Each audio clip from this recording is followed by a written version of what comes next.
भावा, खरं सांगतोय. I am literally feeling depressed right now. काय जबरदस्त मूव्ही बनवली आहे यार सतलज. ही फिल्म Zee5 वर आली आहे. तुमच्यापैकीच एकाने मला Instaवर सुचवली होती. तर मी सहजच सुरू केली आणि 10 ते 15 मिनिटं पाहिली and I did not regret watching it.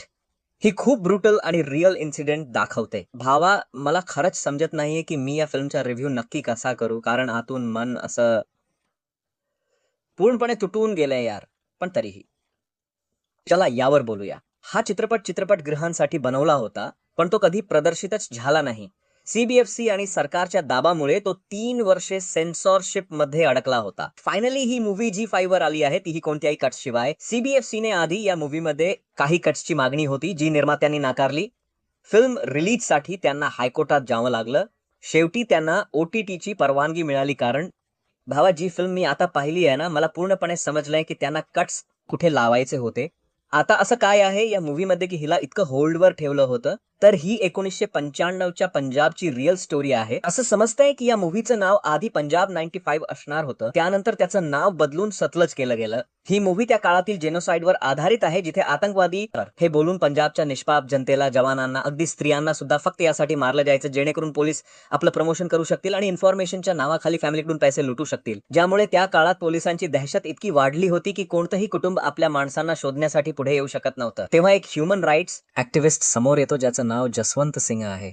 ही भूमिका अत्यंत टॅलेंटेड ऍक्टर आणि सिंगर दिलजीत दोसांझ यांनी साकारली आहे. भाई, यांच्या ऍक्टिंगवर तर मी त्यांच्यावर फिदा आहे. आणि तुम्हीही व्हाल. मी त्यांना याआधी चमकीलामध्ये एका उत्तम भूमिकेत पाहिलं होतं. आता शेवटी त्यांच्यासोबत जी मारहाण होते, जी ब्रुटॅलिटी दाखवली आहे आणि तो चेहरा जो ट्रेलरमध्ये सुद्धा दिसतोय. उफ, आपण विचारही करू शकत नाही की त्या लोकांनी कोणत्या थराला जाऊन किती वेदना सहन केल्या असतील. मी याच्या मेकर्सचं कौतुक करू इच्छितो की अशा सेन्सिटिव्ह टॉपिकला तितक्याच संवेदनशील पद्धतीने समोर मांडण्याची हिंमत त्यांनी केली आहे. सर्व ऍक्टर्सनी कमाल काम केलंय. तो जो विलन पोलीस आहे त्याला पाहून तुम्हाला वाटेल की यार, हा समोर असता तर मीच याला गोळी घातली असती. जे पीडित आहेत त्यांच्याशी तुमचं आपोआप एक इमोशनल बॉन्डिंग तयार होतं. इतका जबरदस्त परफॉर्मन्स आहे. हा असा चित्रपट आहे जो प्रत्येक पंजाबच्या माणसाच्या डोळ्यात पाणी आणल्याशिवाय राहणार नाही. फक्त पंजाबच नाही, तर तुमच्यात थोडी जरी माणुसकी असेल ना भाऊ, तर हा चित्रपट तुमचं हृदय तोडून टाकेल. त्या काळात जगात हे कसले लोक राहायचे यार, जे स्वतःच्या स्वार्थासाठी नीचपणाच्या सर्व मर्यादा ओलांडायचे आणि त्यांना थोडं सुद्धा वाटायचं नाही की ते काहीतरी चुकीचं करतायत.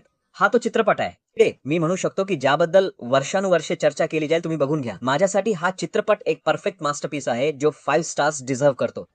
खरं तर अशा विषयावर स्टार्स देण्याची माझी लायकी नाहीये. पण जर तुम्हाला रिॲलिटी बेस्ड मूव्हीज बघायला आवडत असतील तर एकदा बघाच यार. मी काय बोलू? फक्त बघा. आणि मूव्ही पाहिल्यानंतर कमेंट्समध्ये येऊन मला सांगा की मी बरोबर होतो की चूक. भेटूया पुढच्या व्हिडिओमध्ये. बाय.